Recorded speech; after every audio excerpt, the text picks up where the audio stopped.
আলহামদুলিল্লাহ কাফা ওসালামু আলা ইবাদিহিল্লাযী নাস্তাফা মাবাদ। বোন জানতে চেয়েছেন যে কোনো এক বোন সে স্বামীর কাছে একটি কথা বলল, কোনো একটি বিষয়কে কেন্দ্র করে স্বামী তার কথাতে সন্দেহ পোষণ করলে তাকে সত্য কথা বলতে বলল, কিন্তু স্ত্রী পুনরায় সে একই মনোভাব পোষণ করল। অবশেষে স্বামী তার ছেলের মাথায় হাত দিয়ে কসম খেয়ে বলল যে তুমি সত্য কথা বলো, কিন্তু স্ত্রী তথাপি ও মিথ্যা কথা বলল। এই ক্ষেত্রে ছেলের কোনো ক্ষতি হবে কি যদি মা মিথ্যা কথা বলে থাকে? আকুল আবিল্লাহি তৌফিক। প্রথমত আমরা জানব যে এই ধরনের কসম খাওয়া এটা জায়েজ আছে নাকি, অর্থাৎ বাপ ছেলের মাথায় হাত দিয়ে কসম খেয়ে বলল যে তুমি সত্য কথা বলো। শরীয়তের দৃষ্টিকোণ থেকে এই রকম কসম খাওয়া হারাম, এরম কসম করা এটি হচ্ছে হারাম। আমরা অবশ্যই জানব যে একমাত্র আল্লাহ ছাড়া অন্য কোনো সৃষ্টি বস্তুর নামে কসম খাওয়া এটি হচ্ছে হারাম। আর এই কসমের প্রবণতা পুরুষদের থেকে মহিলাদের মধ্যে কিন্তু বেশি লক্ষ্য করা যায়। বাপদাদার কসম খেয়ে বলে, ছেলের কসম খেয়ে বলে, মাটি ছুঁয়ে বলে, অথবা কোনো বস্তুর নামে রক্ত স্পর্শ করে কসম, এগুলো সব হচ্ছে নিশ্চয় এটা হাদিস বিরোধী কসম। গয়রুল্লাহর নামে কোনো ব্যক্তি যদি কসম করে তাহলে সে কুফরি অথবা শিরকি কাজ করলো। যেমন সহিহ হাদিসে এসেছে, আব্দুল্লাহ বিন ওমর রাদিয়াল্লাহু তাআলা আনহু একদা এক ব্যক্তিকে বলতে শুনলেন, লা ওয়াল কাবা, না আমি কাবার কসম খেয়ে বলছি। ফকাল ইবনে ওমর, লা ইয়াহলিফ বিগাইরিল্লাহ, কোনো ব্যক্তির জন্য গয়রুল্লাহ নামে কসম না খায়। ফাইন্নী সামি'তু রাসূলুল্লাহ সাল্লাল্লাহু আলাইহি ওয়াসাল্লাম ইয়াকুল, কারণ আমি রাসূল সাল্লাল্লাহু আলাইহি সাল্লামকে বলতে শুনেছি, রাসূল সাল্লাল্লাহু আলাইহি সাল্লাম বলেছেন, মান হালাফা বিগাইরিল্লাহি ফাকাদ কাফারা আও আশরাকা, যে ব্যক্তি গয়রুল্লাহর নামে একমাত্র আল্লাহ ছাড়া অন্য কোনো বস্তুর নামে কসম খেলো সেজন্য কুফরি কাজ করলো অথবা শিরকি কাজ করলো। হাদিসটি আবু দাউদ, তিরমিজি, মুসনাদ আহমদে বর্ণিত হয়েছে। শেখ নাসিরুদ্দিন আলবানী হাদিসটা সহিহ আখ্যা দিয়েছে। রাসূল সাল্লাল্লাহু আলাইহি ওয়াসাল্লাম আমাদেরকে সত্য কসম করতে বলেছেন, না হইলে চুপ থাকতে বলেছেন। রাসূল আকরাম সাল্লাল্লাহু আলাইহি ওয়াসাল্লাম ইরশাদ ফরমান, লা তাহলিফু বিআবাইকুম ওয়ালা বিউম্মাহাতিকুম ওয়ালা বিল আন্দাদ, তোমরা তোমাদের বাপ দাদা, তোমাদের মা নানির কসম খেও না, এবং কোনো গয়রুল্লাহর কোনো মূর্তির কসম খেও না, আর আল্লাহর নামেও তোমরা কসম খাবা ইল্লা ওয়ান্তুম সাদিকুন, ওয়ালা তাহলিফু বিল্লাহ ইল্লা ওয়ান্তুম সাদিকুন, আল্লাহর নামেও যখন কসম করবা সেই ক্ষেত্রে সত্য কসম করবা, মিথ্যা কসম করা চলবে না। রাসূল সাল্লাল্লাহু আলাইহি ওয়াসাল্লাম বলেছেন, ইন্নাল্লাহা ইয়ানহাকুম আন তাহলিফু বিআবাইকুম ফামান কানা হালিফান ফালিয়াহলিফ বিল্লাহ আও লিয়াসমুত, নিশ্চয় তোমাদের প্রভু তোমাদেরকে তোমাদের বাপদাদার নামে কসম করতে নিষেধ করেছেন, সুতরাং একান্তই যদি তোমরা কসম করতে চাও তাহলে পরে আল্লাহর নামে কসম করবে, না হলে চুপ থাকবে। বুখারী মুসলিম শরীফের হাদিস। সুতরাং ছেলের নামে কসম খাওয়া এটি হচ্ছে নিশ্চয় ভুল হয়েছে। দ্বিতীয়ত, বোন যে মিথ্যা কসম খেয়েছেন তিনিও ভুল করেছেন। এই ক্ষেত্রে একটি বিষয় আমরা জানব, তা হচ্ছে কসম কত প্রকার।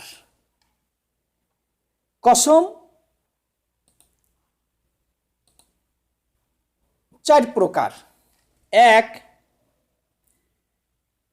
কসমের ইচ্ছা ব্যতীত এমনিতেই মুখে উচ্চারণ করা, এই প্রকার কসম নিরর্থক, অর্থাৎ এইভাবে বলা লা ওয়াল্লাহ বালা ওয়াল্লাহ, মানে ইচ্ছা নাই অনিচ্ছা সত্ত্বেও এইভাবে কসম করা, এটি হচ্ছে অনর্থক।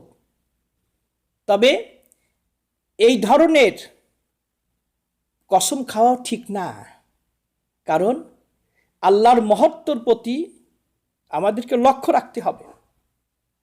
এইভাবে আল্লাহর নামে কসম খেলে আল্লাহর প্রতি অসম্মান প্রদর্শন করা শামিল।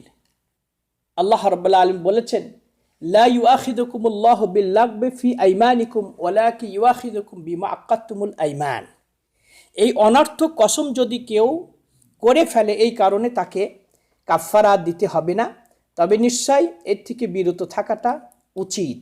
যেমন আল্লাহ রাব্বুল বলতেছেন, ওয়ালা তাজআলুল্লাহা উরদাতাল লিআইমানিকুম আন তাবাররু ওয়া তাত্তাকু ওয়া তুসলিহু বাইনান নাস আল্লাহু সামিউন আলিম।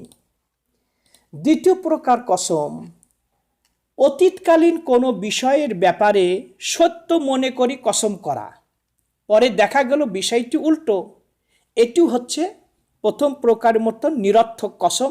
এই কারণে ব্যক্তির উপরে কাফফারা ওয়াজিব হবে না, তবে বিষয়টিকে তদন্ত করে কসম করা উচিত।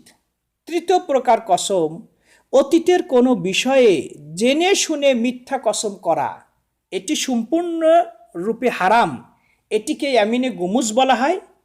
এই ব্যাপারে ভীতি প্রদর্শন করা হয়েছে, এটি কবিরা গুনারও অন্তর্ভুক্ত।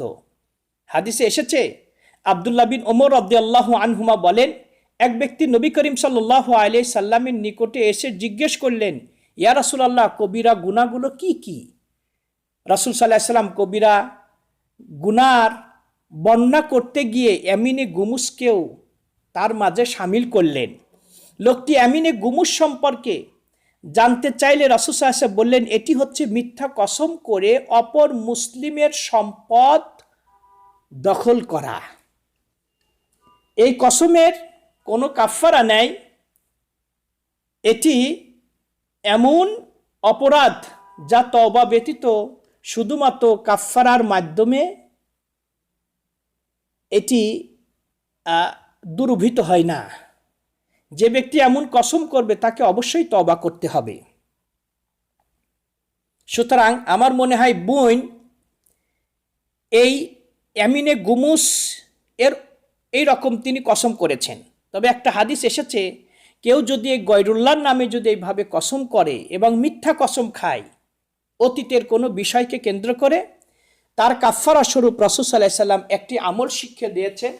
তা হচ্ছে সে যেন লা ইলাহা ইল্লাল্লাহ বলে। যেমন আবু হুরায়রা রাদিয়াল্লাহু আনহু থেকে বর্ণিত বুখারী মুসলিম শরীফের হাদিস, রাসূল সাল্লাল্লাহু আলাইহি সাল্লাম বলেছেন, যে ব্যক্তি লাত এবং উজ্জার কসম খেলো সেজন্য লা ইলাহা ইল্লাল্লাহ পড়ে। আর একটা হাদিস এসেছে নাসাই, মুসনাদে আহমদে, সাদ বিন আবি ওয়াক্কাস রাদিয়াল্লাহু তাআলা আনহু তিনি একদা লাত এবং উজ্জার কসম খেলেন। অতঃপর রাসূল সাল্লাল্লাহু আলাইহি ওয়াসাল্লাম তাকে বললেন, কুল লা ইলাহা ইল্লাল্লাহু ওয়াহদাহ, তিনবার বলতে বললেন। এটি হচ্ছে মুসনাদে আহমদে এসেছে। তবে সুনানে নাসাইতে এসেছে, লা ইলাহা ইল্লাল্লাহু ওয়াহদাহু লা শারীকা লাহু লাহুল মুলকু ওয়া লাহুল হামদু ওয়া হুয়া আলা কুল্লি শাইইন কাদির, তিনবার বলতে বলা হয়েছে। অতঃপর রাসূল সাল্লাল্লাহু আলাইহি ওয়াসাল্লাম সাদ বিন আবি ওয়াক্কাসকে বললেন যে তোমার বাম দিকে তুমি তিনবার থুতু ফেলো এবং শয়তানের থেকে আল্লাহর কাছে পানা চাও, আর ইন ফিউচারে তুমি এমনটি আর করো না বলে দৃঢ় প্রতিজ্ঞাবদ্ধ হও। সুতরাং এই অতীতের কোনো বিষয়কে কেন্দ্র করে যদি মিথ্যা কসম খায় তাহলে রাসূল সাল্লাল্লাহু আলাইহি ওয়াসাল্লাম এই আমলের কথা বলেছেন।